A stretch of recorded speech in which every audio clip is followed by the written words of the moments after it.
Greetings everyone, Brett here with Hammerhead Model Making, back with another full build video, and I hope you are comfortable and ready for this because this is going to be a long one. Today we are going to be working on Hobby Boss's F-105D in 1/48 scale. And when you first open the box, you're greeted by a lot of plastic, a lot of rivets, a lot of fine detail, and you're thinking to yourself, hey, this looks pretty nice. This might actually be a great kit.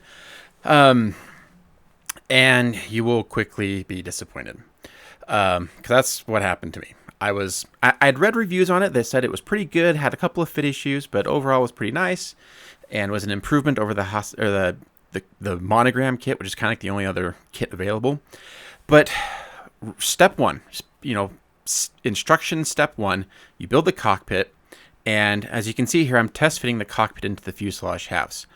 And I was completely flummoxed because there is a giant gap between the fuselage or the cockpit tub and the sidewalls. And I thought maybe they just have an insert part that goes in there. And so I scoured the instructions, I scoured the parts tree, nothing. It literally just has like a 4mm gap on each side of the cockpit between the cockpit tub and the fuselage side. And that just kind of blew me away. I mean, this is a modern kit. And I had previously purchased an Aries resin cockpit set, but I was only intending on using the ejection seat out of it. And so I'm glad that I had that on hand because that's what I ended up using because it was a far superior, just because it actually fit in the fuselage. So you have to remove it from the resin blocking that it comes on. So here I'm just using my Dremel tool to shave down all of the excess resin. And please, this is your PSA. Whenever you're working with resin and sanding or grinding or cutting like this, and there's a lot of resin dust going into the air, please make sure you're wearing some sort of respirator, a mask of some sort, because resin dust is very harmful to your lungs, and you do not want to breathe that in. So just make sure I was using a respirator during all of this, and I had my the windows fully ventilated, and I had this venting out of the room because it's just, you do not want to mess with this stuff. Now, if you've ever worked with Aries resin before, you'll know that you do have to do some trimming and sanding and grinding to make sure things fit properly. They're definitely not like a drop in kind of a upgrade set. So now we can move on to the Aries ejection seat. Now this ejection seat is just a fantastic, amazing representation of the ejection seat that the F-105 used. There are a lot of little parts that go into this, both resin and photo etch, and it's phenomenal. And again, this is why I bought the Aries set, was specifically for this ejection seat. But I am glad that I had the full cockpit on hand to be able to use in this, because it just blows my mind that a modern kit would just I just don't know what they were thinking. It's like unacceptable these days. So here you can see we're just adding a lot of little photo etch parts, a lot of little resin parts, and I mean it was kind of nerve-wracking trying to cut some of these resin parts off their pore blocks when they were just so tiny. But fortunately, I managed. Those little photo etch straps that I just glued on, those go around the pilot's legs so that when they eject, those retract and keep the pilot's legs up against the ejection seat so they don't flail about while they're exiting the aircraft. So you just have to carefully bend them back around and reattach them to kind of create these little loops. I also added the seat belts. So typically when I do the seat belts, I'll glue one part, let the glue set, and then I come over and fold it back down and glue it down. Get a good bond there.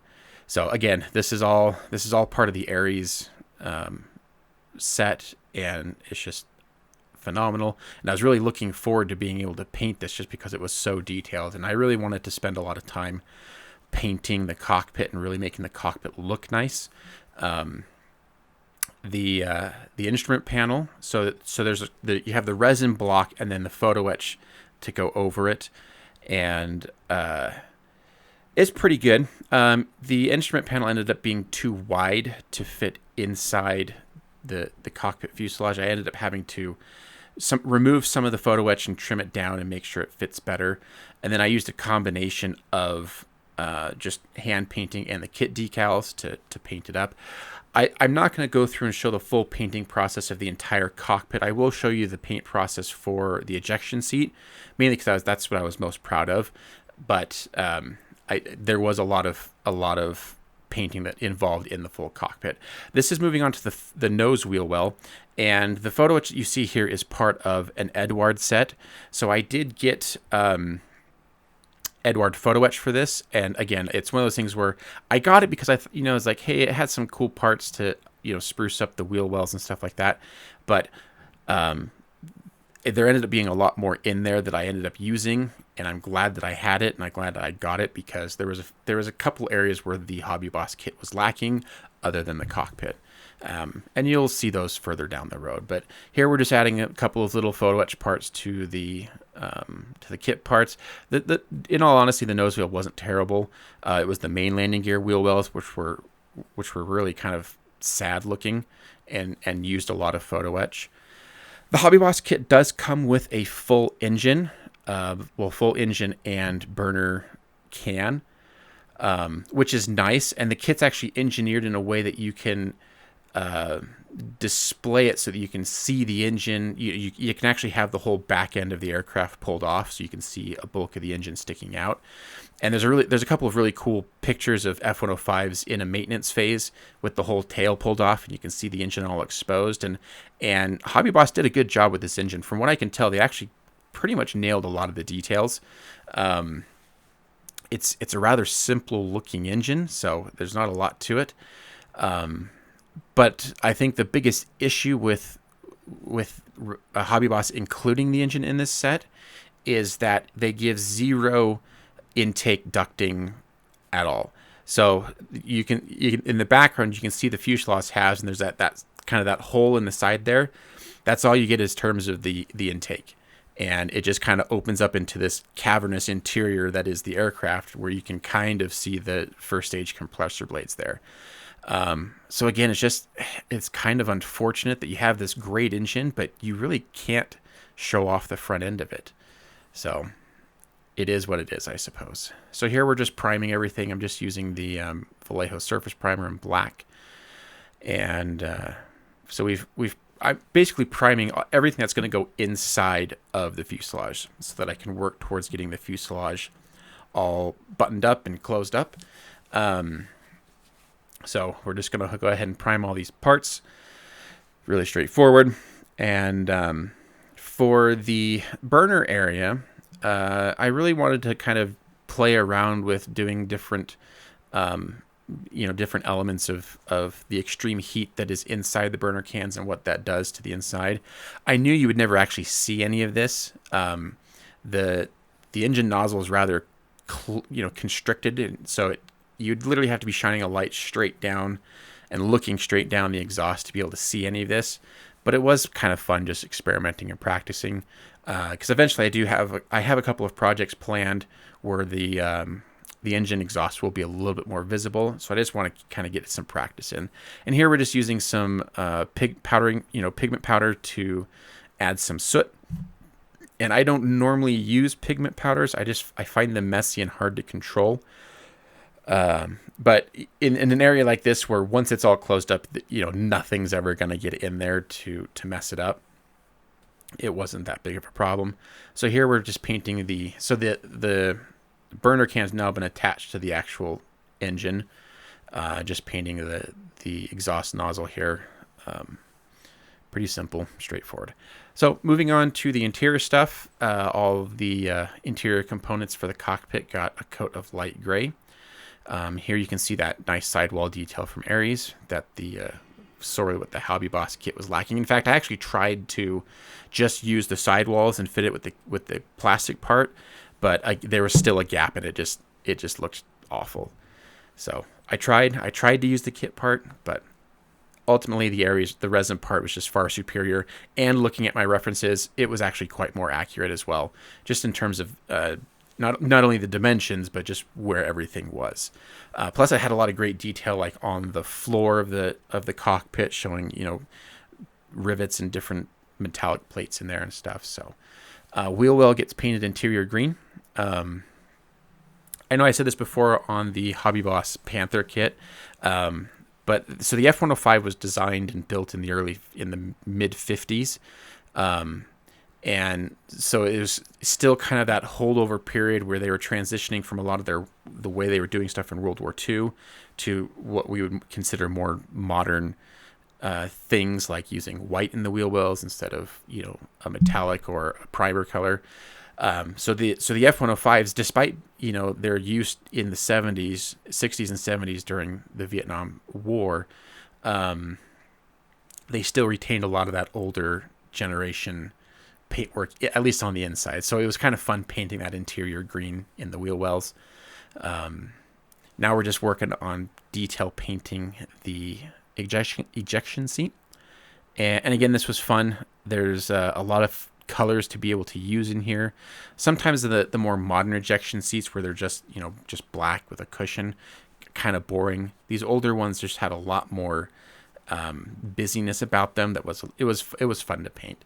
So it's just a matter of going through. I'm using Vallejo, their model range colors here. I was using so many colors, I decided not to list them all for you, like I would, you know, like I normally show before using a paint color. So really just check your references when painting something like this. Make sure you're getting colors that look close to your references.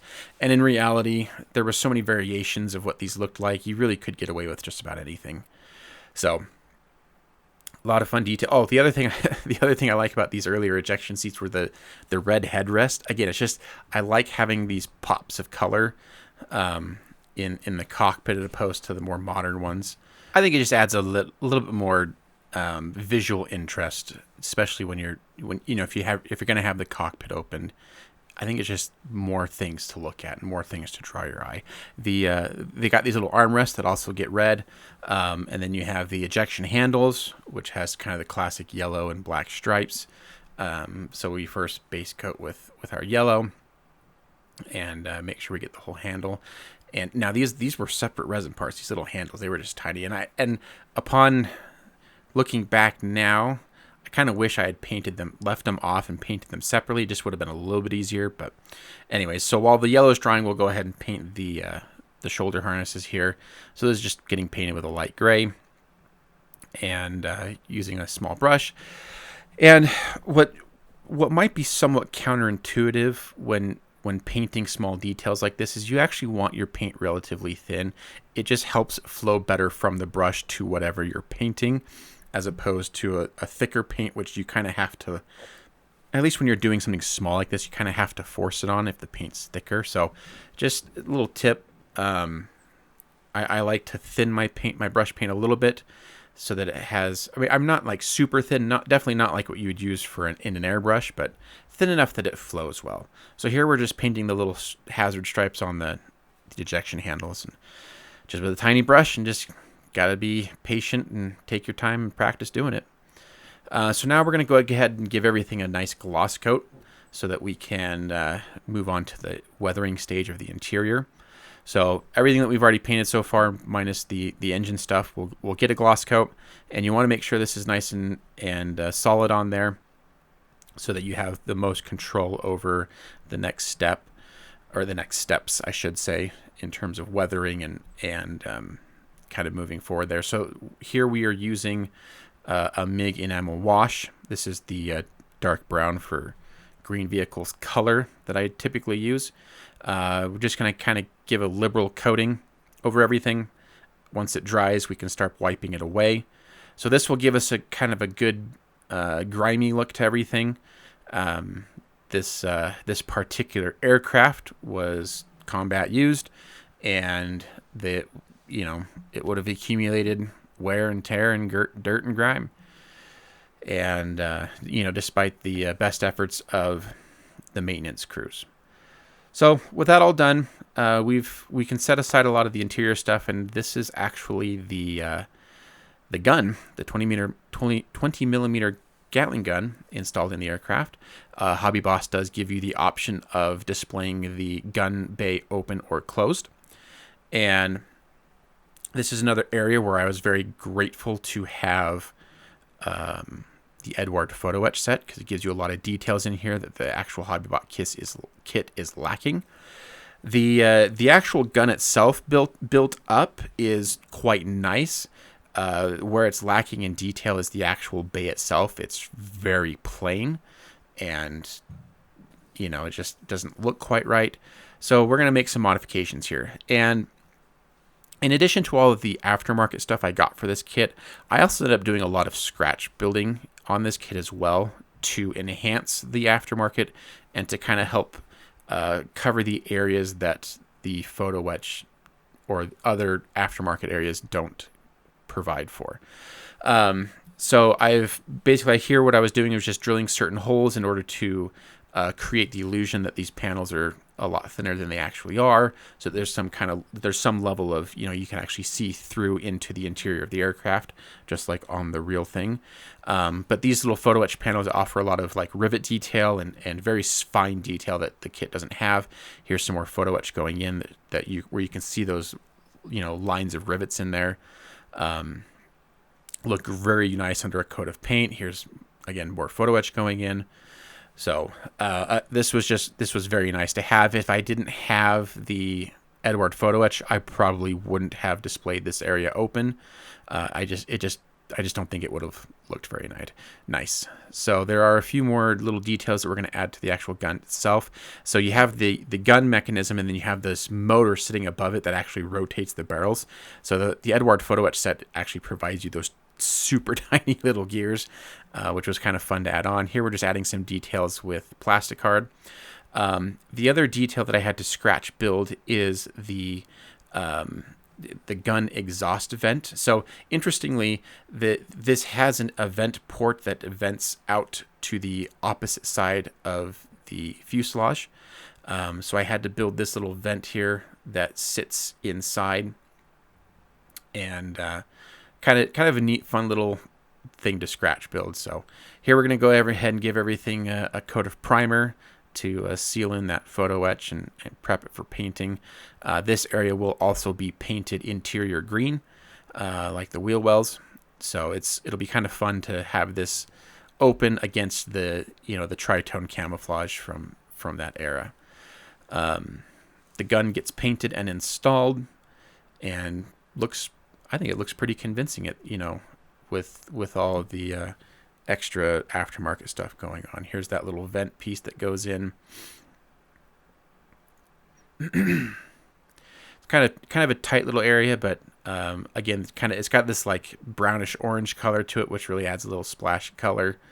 And off camera there, I did add a few more wires and cables here. Now I'm just getting them all painted up in a light gray color to kind of help them stand out against the green of the gun bay.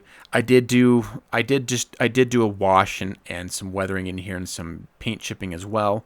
I did that off camera, but it's pretty standard to what you've seen me do in other videos. Here's more photo etch going in that represents kind of the internal structure that the actual cover would be fastened to. So it's just kind of a matter of going around and getting this glued down. And then I couldn't figure out the best way to get this stuff painted, because I needed to be able to install it after everything going in. So ultimately I just decided to hand paint it.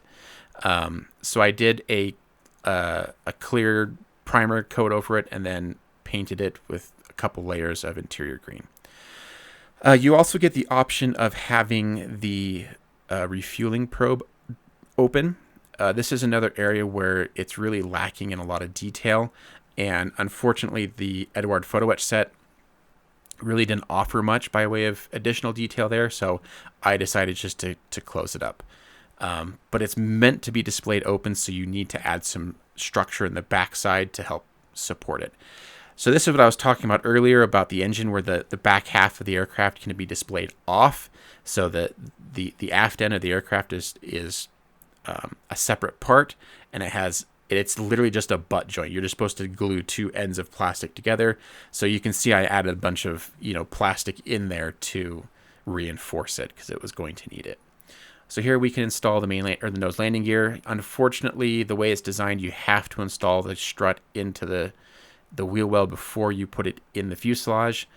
It's a pain, but you know, it's not insurmountable to deal with. You just have to mask off the nose wheel well while you do the rest of the painting.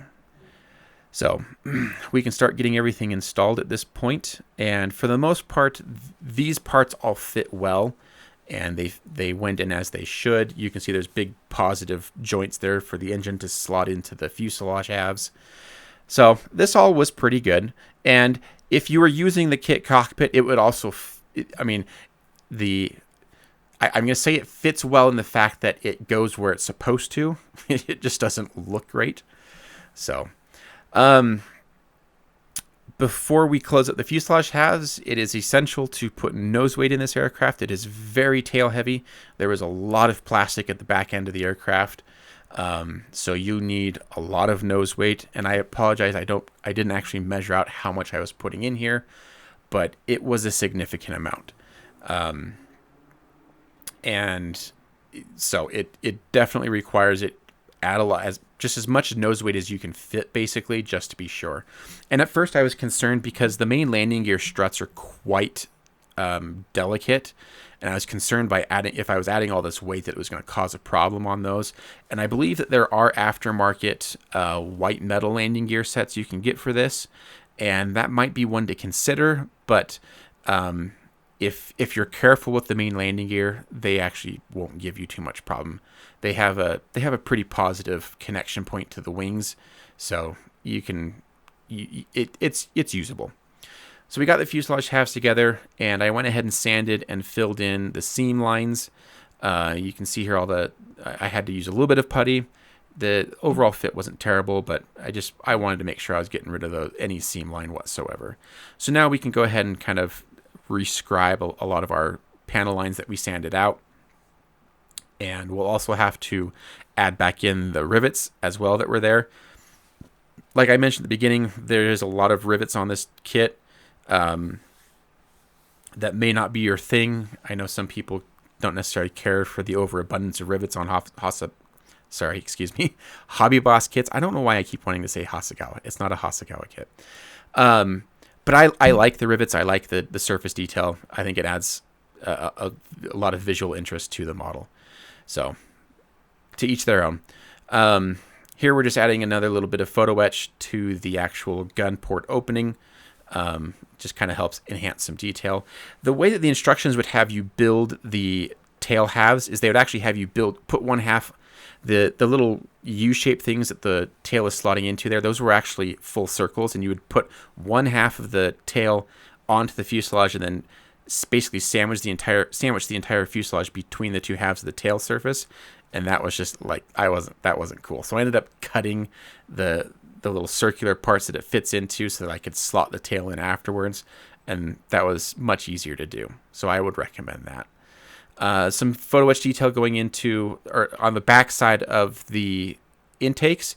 This is actually visible from inside the wheel wells, so this is kind of neat detail to add in here, and I'm glad the photo etch provides for that.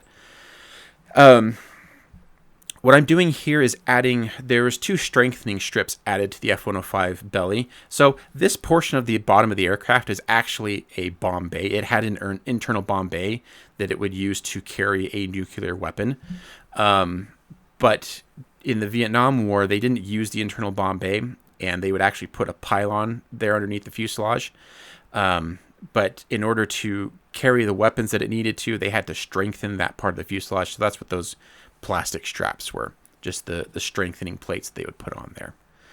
So prepping the wings for photo etch, you have to remove some of the molded in detail before you can start adding the photo etch. And like I said, the kit wheel wells are rather sparse, so the photo etch is very nice to have to really add a lot of detail here, because obviously you're not going to be looking at the underside of the aircraft all that much. It's not like you're going to be picking it up and looking at the bottom side every time, but they are still quite visible. And I think it goes a long ways. And it's relatively simple photo etch to install. It's mainly just a lot of flat panels going on. So I think it's worth it. So now we can start gluing the wing halves together. You'll notice that it looks like a lot of gaps and empty spaces in the wing. So all of the control surfaces are separate parts. So the slats, the flaps, the spoilers, and the ailerons are all separate parts. And normally I'm a huge fan of this. I love having separate control surfaces because it allows you to just add a little bit of personality to an aircraft kit. But a lot of these parts did not fit well on this kit, and I would like to say it's not human error, but I mean it could be, but I struggled getting a lot of these to fit, and they required a lot of trimming to make them sit right. And in fact, the way that the flaps are designed, they're not, you can't pose them flush with the wings without a lot of sanding and surgery.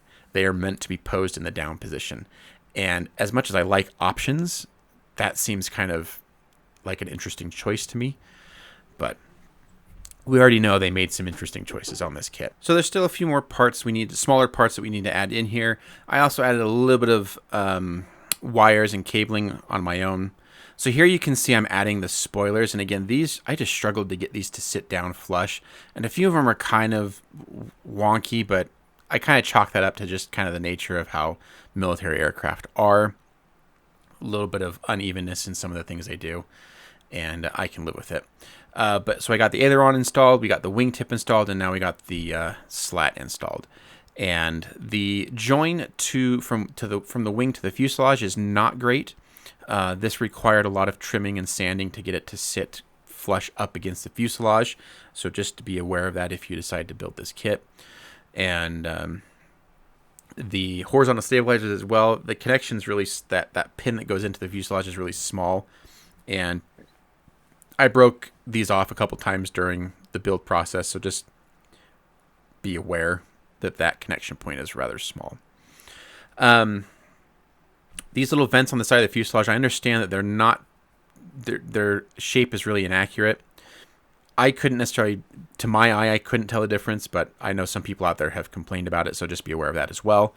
I think the biggest shortcoming of the Aries cockpit is the fact that, so they have the instrument panel and the instrument combing that sits over on top of it, and then it just kind of ends, and there's this huge gap that you can see that I'm filling with green stuff right now. So I think that's just kind of a little weird. It just ends, even though on the real aircraft there's still a lot of material in front of that you can see through the front windscreen. So here I've added a little bit of green stuff, kind of giving it some general shape, smoothing it out, and then using this little wooden dowel that I have, kind of create some folds and creases. So this would have been like a canvas-like material covering a lot of the instruments up there and a lot of the electronics up there. So just kind of give it I'm trying to give it a natural drape to kind of match the part just in front of it there. And to really kind of complete that look. So here you can just see I'm just test fitting the windscreen to make sure that it all fits in there and doesn't cause any issues for the clear part to fit. And now we can finish getting it all painted up. So I'm giving the actual canvas-like material a dry brush with the German Camouflage Black Brown by Vallejo. I didn't want it to go straight black because the actual mechanical bits in there would be black. So I wanted to be able to differentiate between the mechanical bits and the actual cloth material. So that's why I'm just kind of getting that really dark brown look. So here I'm just using a silver color to hit the edges of some of the instruments here, just to show a little bit of wear on them. It also helps kind of distinguish them from the canvas material. So just going around hitting some of these little highlights and raised areas. That section I'm painting there is the gun sight reflector. So just kind of helps add a little bit of visual interest to what will be a rather visible area of the cockpit. And then finally I'm hitting some of the wires with a light gray color. The detail on the Aries resin is very nice. It's very crisp and it looks great. Like I said, it just needs that front part to really complete the look there. And finally, I'm using a liquid chrome pen to paint the actual, gun sight.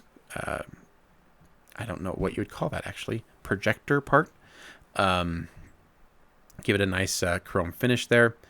And this is the Molotow liquid chrome pen, I believe. And then finally, we can drop on the actual gun sight reflective screen. This is just a small piece of acetate, and it is glued on with PVA glue. Super glue would cause fogging on it, and you don't want that. So again, just test fitting the windscreen, make sure everything fits and there's no problems with the fit of the windscreen, and it all looks good. So finally, we can start detailing up the windscreen. This is photo etch from the Aries Cockpit set. So it's nice that the Aries set actually provides all this photo etch for the windscreen. So it provides photo etch for both the front windscreen and the canopy. It provides side rails for the canopy and internal detail that you would see if you decide to model the canopy open. So that's a nice addition. The Eduard didn't have anything like that. And test fitting is key on this kit, so you'll see that I do that quite often. But with everything looking good, I can get the canopy glued down. I am just using Tamiya Extra Thin. I'm just using a different brush than the one that comes with the actual bottle there. So here we've got Eduard canopy masks. And if you've never used these before, I highly recommend them. They're very nice, very convenient. Some purists might say it's cheating, but, you know, in my opinion, it makes life so much easier. And it gives a nice, crisp, clean line. And Eduard does a great job of making sure that the canopy masks match up darn near perfectly to the actual plastic. So now this is just more canopy masking from the Eduard set. Getting that all squared away. Finally, I'm just adding a little bit of PVA glue to the canopy here so that I can get it glued down. The reason I'm using PVA glue here is because it creates a temporary bond that's easy to remove. Once I want to remove the canopy, I can remove all traces of the actual glue with very little effort. Usually just a little bit of water will clean it all up. And we're also adding some more photo etch here. And finally, we're just going to fill up the remaining area on the canopy here with some liquid mask. And we'll be able to start moving on to painting soon. So Eduard, like I mentioned, Eduard photo etch adds a lot of great exterior detail that the kit doesn't provide. So here you can see we've primed everything. I actually used Mr. Surfacer 1500 Black for this one. I wanted to try that out, and I was quite pleased with the results. Went down nice and smooth, and everything looks great. You can see there's a lot of things in here that I haven't actually shown the building process of, just because I'm using a lot of the same techniques that I used on the fuselage, so there's really nothing new to show here. So here, there was a few areas where I needed to clean up my seam lines. So you can see the sanding marks there, and then I'm using an old airbrush needle and a pin vise to put down some rivets one by one by hand.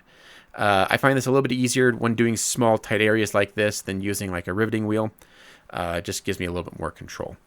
So we're going to start hitting up some of the some parts with paint here. So these are the these are pedals that go around the engine exhaust. This actually isn't the engine exhaust themselves. These are actually speed brakes. They just happen to enclose or kind of shroud the engine exhaust while it's in flight. So those got painted. We're painting the interior of all of the landing gear doors. So these are all painted in aluminum and look really neat, contrasted against, you know, the painted portions of the fuselage that they will be up against. A lot of the detail here provided by the Eduard photo etch set to really make these landing gear wheel wells pop, or the landing gear doors, you know, pop. So now we're going to start doing some pre-shading. So I'm using Vallejo's white here, and we're adding on what's called a mottle layer, M-O-T-T-L-E, to create some undertones and variations before we apply our main paint layers. And there's a lot of different ways you could do this. You can do this. I don't necessarily think there's any one particular way that's better than the others, but really what we're trying to introduce here is just randomness and variations in what's eventually going to be the main paint job. And I think it creates more visual interest, and it creates more of a scale effect to the completed model. And I'm actually going to add in a few different colors other than white. So we have this grayish blue color here that I'm going to apply in certain areas.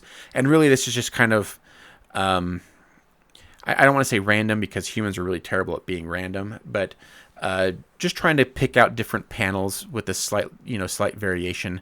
And then we're going to do the same thing with this yellow ochre, but this is going to be more concentrated on the underside where things would get a little bit dirtier. So we can start, it allows us to create just a couple of variations in tone. I did add this to the top as well. But you can see here that I'm really concentrating around like the belly, the landing gear areas, and around the flaps where grease and hydraulic fluid be leaking out or something, just to create, because when we start doing the main layers, it's all one single color on the bottom side. So having these undertones really helps break that up. So here we're putting on our underside color, and this is going to go on in a lot of thin coats. I have found that with MIG paints that, at least for me, I get a much better result if I do a couple of thin layers as opposed to like a heavy layer or, one solid wet layer. Plus this allows me to, add a layer of paint, see how I'm liking things, add another layer of paint, see how I'm liking things, and really kind of build up those layers to just get the right opacity that I like, so you can still see some of that shading shine, show through without it looking too patchy and weird. So just got to make sure you get a good coverage, constantly check, hold it out at arm's length, hold it in different light just to make sure it's all looking good. Once the bottom side has dried and cured, we can start moving on to the upper side fuselage, or the camouflage. So here we're starting out with earth, and you can see I've carefully masked along what the demarcation line would be. From what I could tell, these usually had a pretty sharp demarcation between the camouflage and the underside color, but the actual camouflage demarcation between the different colors was pretty soft. So I'm using the masking tape for the hard line between the top and bottom, but I will freehand the upper the upper camouflage. So I'm really trying to concentrate on getting the color where it needs to be and nowhere where it doesn't need to be. So you'll see a lot of the black and white areas showing through where I'm going to plan on applying the next color. So just like the underside, we're going in thin layers, trying to just slowly build that up so we can still see some of our shading show through, and constantly you'll see me constantly stopping there. Is because if you see the paint diagram in the back, I'm constantly checking that to make sure I'm getting the pattern as close to accurate. So now we can start doing the next color. And when it comes to the actual boundary between the two colors, I really tried to be careful to feather that edge as much as possible and get a nice soft edge there. So this takes a little while, but I think at the end the results are very worth it in the end, and it ends up looking fantastic. So we can start getting our second color applied on. Now I struggled to find good color matches for the SEA camo from this time period, and ultimately I'm happy with the colors that I chose here. So we have the earth for the brown color, and then camo green here for the light green color. The one that I really struggled with was the darker green color, and you'll see when we get to that point that I actually ended up mixing two different colors to get what I was happy with. And ultimately I was happy. So this color here is just simply known as BS641. And then I added in a little bit of gray shadow to it to darken it up a little bit more. And I was really pleased with this. I tried out a couple combinations, and this was the combination that I was just most happy with. And I think it really, really does a good job. And is the shade and color and deepness to it that I wanted. So just like the previous colors, we slowly take our time creating adding the camouflage color to the specific areas that it needs to be on, and making sure that I am covering all of the primer and mottle layer so that none of that's really glaringly shining through. So it's just I'm applying a little bit, holding it back, checking it. I'll apply a little bit more, check it, flip it around, look at it from different angles just to make sure that I'm not missing anything, or there's an area that, because of the way the light was reflecting, I couldn't see it well. So you want to check it constantly. Now we get to remove the masking tape, and that's always a that's always a nerve-wracking thing to remove your masking job. Did it bleed through? Is it going to pull up the paint? But this one pretty much went off without a hitch. I was quite happy with how this one turned out. And so there we go. Camouflage applied. I love the SEA camouflage. I think it looks fantastic. And it's a lot of fun to paint. It's a lot of fun to weather and dirty up and abuse and beat up. And it's just fun. And I'm really looking forward to doing more aircraft in this paint job. Definitely need to add an F4 Phantom in there, and Sky Raider, and a couple other things that I think would, maybe an A7 would all look great in the SEA camouflage. So now that we've got everything painted up, we can go ahead and seal it all under a gloss coat. We are using Alclad's Aqua Gloss, my current favorite gloss coat. And I actually applied this in pretty much two heavy layers. So I went and applied it, got the first layer on, let it dry for about 20-25 minutes, came back and did a second coat. I just really wanted to make sure everything was sealed in there and protected. I knew I'd be doing a lot of weathering on this, and there were a fair amount of decals going onto it. So I just wanted to make sure that it was all prepped and ready and protected.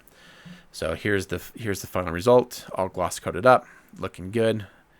Really kind of helps blend in all those camouflage tones. So this aircraft is being built up as the Old Crow 2. If you are familiar with that name, I am proud of you. If not, this is the personal aircraft of, at the time, Colonel Clarence Bud Anderson. And Bud Anderson was a World War II veteran, flew Mustangs over Europe, and amassed himself 16 1/4 kills. So he was a triple ace, and all of his victories were against fighter aircraft, so BF-109s and Focke-Wulf 190s. He was a frequent wingman to the well-known and legendary Chuck Yeager. And his aircraft, all of his P-51s were known as the Old Crow.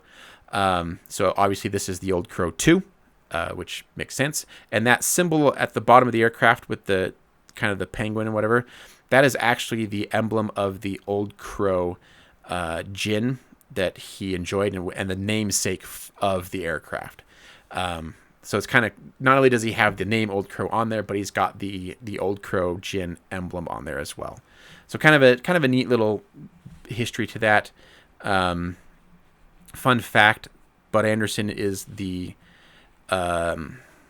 highest scoring ace currently alive in the U.S. military history. He's still alive. He's old, but which is amazing, and we're glad to still have him around. So currently the highest scoring ace alive in the U.S. military, 16 1/4 kills. So with the decals done, we gloss coated over the decals to seal them and protect them. We can do our panel wash here. So we're using an interior wash from Ammo by MiG, and this is great for light colors because it's not a very dark wash, but it's dark enough that it provides some contrast to the light gray on the underside. So it's just a matter of applying the wash, letting it dry for usually about 30 minutes is all you need. It definitely will look dry. It won't have a shiny, glossy sheen to it. So once it's dry, then you can wipe it off. I'm just using a paper towel to wipe it off. This will wipe off probably 90-95% of the wash that you need to get rid of. And then anything else you can't get rid of with the paper towel, you use a cotton bud. For the upper surfaces, we're using my favorite dark brown wash for green vehicles. And same process, you're going to apply it to the panel lines, all the rivets and all that stuff, and then once it dries, you gently wipe it off. And this is really where I think the rivets shine. I mean, I like that you can see all these rivets on the aircraft, and it really makes them pop, and I think it looks great. Adds a lot of, it just breaks up some of these larger color swatches, and I think it looks good. I like it. I know some people aren't a fan of the rivets, but I like them. So for some of the more stubborn areas, you can use a cotton bud, and there we go, all washed up and ready to go. I didn't want to go for a full flat coat on this. Instead, I opted for a satin varnish on it. This knocks down a little bit of the shine from the gloss coat, but still allows a little bit of it to show through. If you look up closely at actual military combat aircraft, they're never like completely dull, sheenless aircraft. They usually, because metal has a shine to it, a little bit of that shows through. So now we get to go to the fun weathering part, oils. So here I have a selection of 4 oil colors, and I have applied them to a small section of cardboard to leach out some of the linseed oil. This helps the oils not be shiny once they dry. So usually what I'll do is, when I know I'm going to be preparing for an oil painting session, I'll usually put the oil paints onto the cardboard a couple of hours before I start actually painting, and that gives it plenty of time to leach out that linseed oil. So at this point, we're just adding some grime to the inside area of the flap. It's kind of just a combination of working in some of the oil paint color with a dry brush, and then using a wet brush to blend it, and in this case streak it. A lot of the weathering here depends on references, so I'm not necessarily painting this exactly as the Old Crow would have been. There's very few photos of the actual Old Crow 2, and the few photos that there are really just concentrate on the front end of it. So I'm using reference pictures of other F-105s, contemporaries from that time period, to kind of give an idea of what it could have looked like. So a lot of what you see me doing in terms of weathering comes from reference pictures of actual F-105s, just not necessarily the actual Old Crow 2.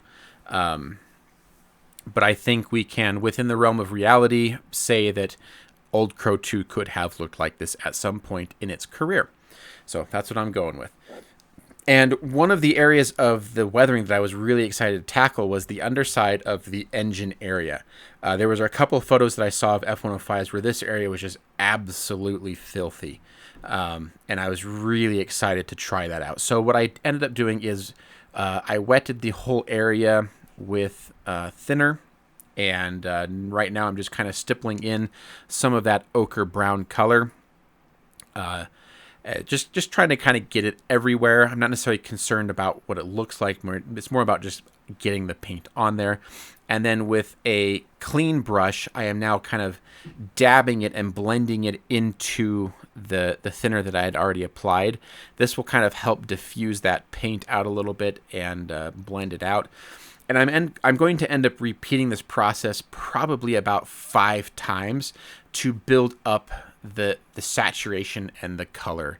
And you will see I do kind of tend to concentrate a little bit more on panel line areas. That's from the reference pictures that I saw. That's how it was building up. So here I'm just adding another pass, and at this point I'm actually adding in kind of a mixture of the ochre brown and some black in there as well. Here you can see I'm doing almost kind of pure black here.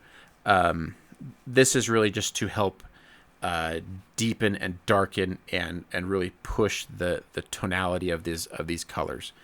So again, it's just that process. You dab on the paint, and then with a brush that I'm constantly cleaning this brush so that I can help move around that paint and blend it in a little bit better, so that I'm not just getting like solid globs. We really want this to be feathered and blended.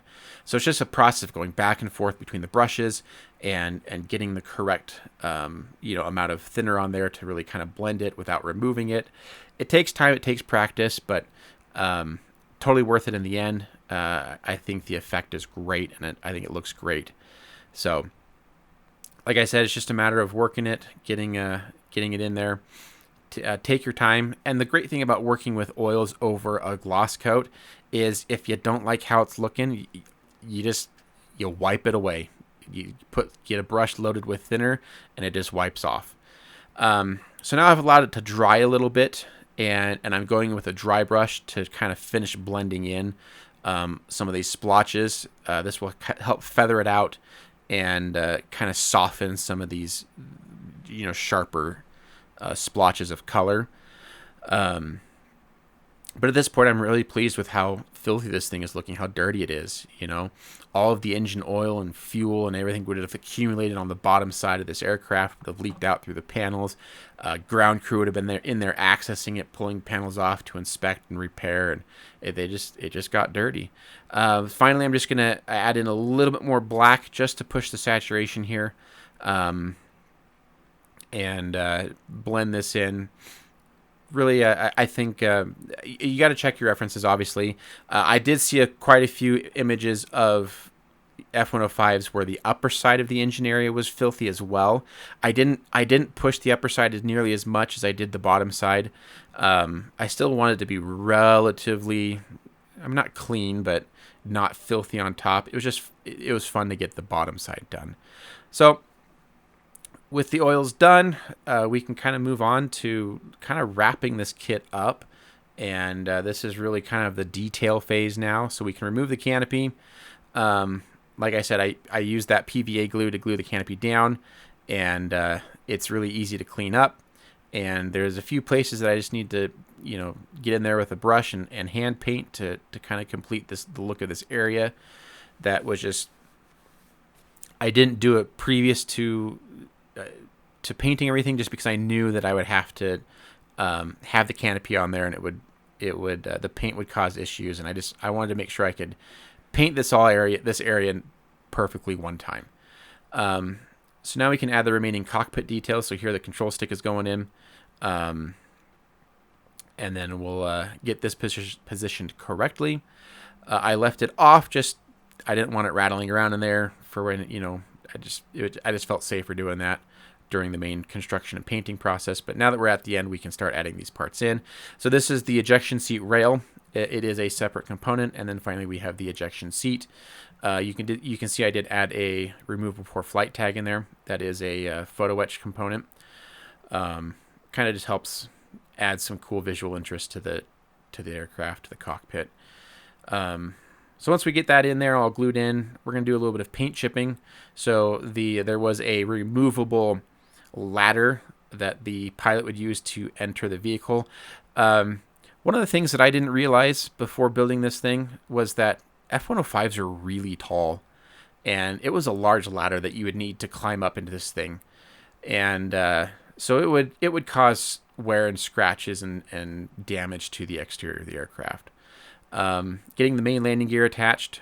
Like I mentioned earlier, the main landing gear appears to be somewhat delicate and fragile, but it actually has 7 points of contact to the wing there that you can glue and get a solid bond. So I use super glue here, and used a fair, copious amount of super glue on there as well. So so far I haven't had any issues with it, and I haven't had any problems with the landing gear snapping or breaking or being fragile in any way. Getting some of the landing gear doors up on, getting the tires on. I used ResKit resin tires. I think between the Aries cockpit and the ResKit resin tires, those two are essential aftermarket upgrades you need for this kit. The kit cockpit is garbage, and the kit wheels are garbage. So highly recommend the ResKit wheels. They look beautiful and amazing. More landing gear doors going on. These were also all weathered up at the same time I was doing the rest of the weathering on here, so they would match. Finally, we have ordnance. The Hobby Boss kit provides a centerline fuel tank for the centerline station. However, the majority of pictures I saw of F-105Ds in combat would usually have an MER rack on the center line, not the fuel tank, and they do not provide an MER rack. So I had to dig through my spares to find an MER rack or an MER, and then I had to scratch build the pylon that it sit on. So just be aware, if that's something you're interested in modeling, you will have to source that MER for the center pylon. So here I've used some steel wire to pin it just to provide extra strength. You can see how it sits on those strengthening plates on the underside of the fuselage. Kind of a neat looking detail there. Fuel tanks going on, outboard pylons going on, and yeah, removal for flight tags on all of them. The Eduard photo etch set comes with FOD covers for the intakes, and I'm so glad it did because it hides the empty void that is the interior of the aircraft on this kit. And there we go. The actual aircraft is done.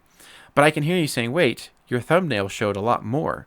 And yes, we do have more in store for you on this episode. So that's one other reason why it's a long episode. We're going to put it on a diorama. So I've got this Hasegawa kit for, ground equipment, Air Force ground equipment. And despite the age of this kit, I think it was released in the either late 80s or early 90s. I remember building it in the 90s. Despite its age, it's actually really nice and well detailed. Comes with a lot of stuff, a lot of figures. I didn't end up using any of the figures from the set. The figures are kind of bland and old, but the rest of it is useful. And here I am using some just spare photo etch that I have and some plastic tubing, and I'm going to scratch build some work platforms that the maintenance crew could use to reach some of the higher areas of the aircraft. I do have some figures from ICM that I painted up specifically for this diorama. I apologize, I don't have video footage of the figures being painted. I'm terrible at painting figures on camera. You wouldn't get much use out of it. I think this stuff will be a little bit more interesting for you. So it was kind of fun scratch building some of this equipment, and trying to match things that I'd seen in period pictures. I 3D printed some wheels for these little platforms so that the ground crew could easily move the platforms around, and so that was kind of fun to be able to use the 3D printer. I actually used the 3D printer for a lot of things on this diorama. You'll see a shot of them later on. But right now it's just kind of a matter of getting all these components glued together. And so essentially there you go. Little movable platform. I ended up building 2 of them. Another cool thing that I saw in pictures, reference pictures of F-105s in Vietnam. So they would be in these hard stands with revetment structures surrounding them.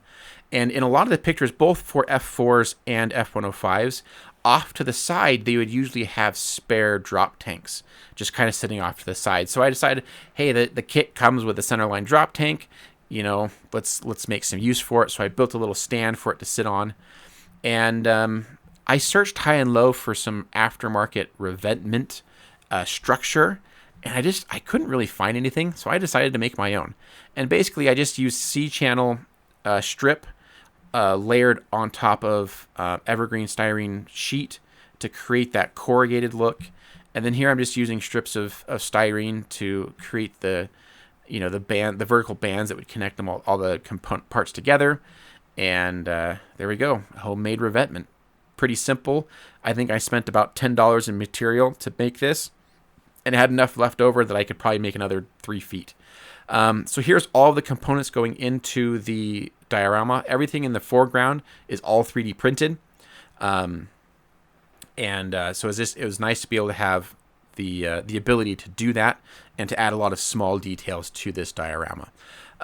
So here we're painting up the external power cart, and there's 2 carts that I have here. And I'd seen pictures where they were white, I'd seen pictures where they were yellow, and I'd seen pictures where they were green. I thought yellow was the coolest, the most contrasty, so that's what I went with. Painting up the revetment in aluminum. Here we have some used oil drums painted up in steel. And these are 3D printed. And here's the crew entry ladder. So this is a plastic kit, and that I purchased aftermarket. Offhand, I don't recall the name, but I'll put it in the description of the video down below. Here's the stand for the fuel tank. So it's all kind of getting some chipping with sponge and acrylic paint. The maintenance stands are getting chipped as well, just to show, they get banged up, used around, they smash them against things, whatever. And here's some detail painting on the external power cart. There is, like I said, there's lots of different variations of what these looked like over the years. So I think you'd be safe with just about any paint scheme you find reference pictures of, and pretty simple. The upper side and the back side of the revetment, I just decided to paint it black just to kind of, show that is the end of the diorama. So here we're just laying down a couple layers of black paint, and now we can start working on the actual diorama base. So if you've seen my video on how to make bases, this process will not be, unfamiliar to you. We're just laying down squares of sheet plastic, gluing it down, trimming it to size to create our tarmac, or to create the effect of tarmac, as it were. So this is something that I've become quite happy with doing this process. I actually use 2 different thicknesses of plastic here to kind of show some slight variation in the height of these concrete pads. So here you can kind of get an idea of the composition that I'm going for the diorama. And so the revetment part would separate the different hard stands for the aircraft, right? And I assume that they did this in order to minimize damage should, ordnance explode or a fire happen or whatever. And so that you had these aluminum structures, and they were filled with either dirt or gravel. So here I'm just using some railroad ballast, fine railroad ballast, to give the impression that, this thing was filled with gravel. And so I did a layer of glue, poured some on, but it's pretty thick, and that single layer of glue isn't going to hold everything. So here I'm dabbing on some PVA glue that's been highly diluted with water, and I'm kind of letting it drip in. It'll seep down into that gravel, but dabbing down with a brush just took too long. So here I'm just pouring it in. But you can see it soaks down in there, and that will hold it in place pretty well. So now we can start painting the actual tarmac, and the process to this isn't different from painting the actual aircraft. Again, I'm kind of laying down this mottle layer to create variations. Then I lay on the main color in really thin coats so that some of that variation can show through.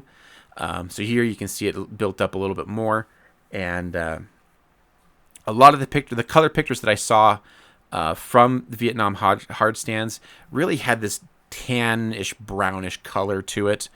So that's what I was trying to replicate here. So here I'm just marking out the position where the revetment will sit so that I can start adding an appropriate weathering. So here I'm just using kind of a darker brown, highly diluted dark brown acrylic paint to kind of start the process of adding dirt and grime to the base. There are quite a few layers that I add to this base before finishing it off to really show the dirtiness and grittiness and used look that I was going for. But here you can kind of start to see that process. And then thinning that same paint even further, I masked off a couple of the squares to basically add a tint to it.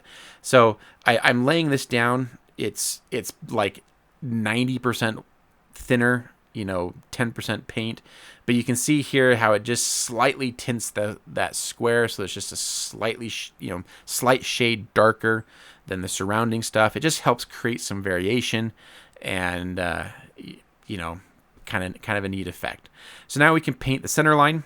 So this has just been masked off, and then we lay down some yellow. I didn't go full strength on this just because the yellow would have worn down pretty quickly. but I'm quite pleased with how this went down. But you can still see a little bit of that kind of splotchiness showing through, and that's exactly what I was going for.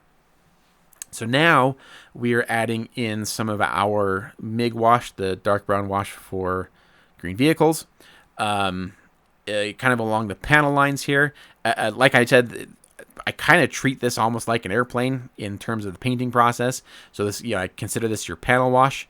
I did not do this over a gloss coat though, on purpose, because I wanted the enamel paint to kind of stain the all the underlaying colors a little bit. So as you can see, as I'm wiping off the excess, a little bit of that is remaining and kind of creating a richness along those panel lines that I think really turned out. And I can here I'm just I can remove a little bit more as I need to. But yeah, I'm really liking that. Now we're gonna hit it with some oil paints. So I've dabbled it on with a brush, and now I'm using a sponge to kind of blend and splotch it out. So kind of what I was going for here is just, you saw how dirty the underside of the aircraft was. Well, all of that oil and grease and fuel has got to drip somewhere. So my plan here is that it would be dripping onto the tarmac in the hard stand. And now one of my favorite techniques for weathering is flicking a brush that has thinned paint on it to kind of create these just random splatters. And it's a really fun and simple technique. A lot of the armor guys use that, to show mud kicked up, but I think it works well here. So now we can finally hit everything with a matte coat, seal all of this weathering and all this grime. And there we go. Nice flat finish. We can remove our masking tape from around the edges of the display base here. And yeah, that about wraps up our build. So here we go. Here is the finished product. So this was a very fun project, and I really kind of poured my heart and soul into this project. I put a lot of work into it. We did a lot of aftermarket, a lot of scratch building. There was some frustrations. I pointed out the problems with the kit, the issues with it, but if you're willing to put in the work, it turns out a good looking thud. So quite pleased with it, and I am quite proud of this one. And the SEA camouflage was fun. I'm definitely going to do it again. Loved weathering it, loved painting it. I really enjoyed it. The whole composition was just really fun, and quite proud to represent this outstanding pilot and his aircraft here. So if you've made it this far through this extremely long episode, I appreciate it. If you're not already subscribed, please consider subscribing. Follow me on Instagram, where you can see almost daily updates. And leave a comment down below. Let me know what you think. I love interacting with you in the comments. And thanks for watching. We'll see you on the next video.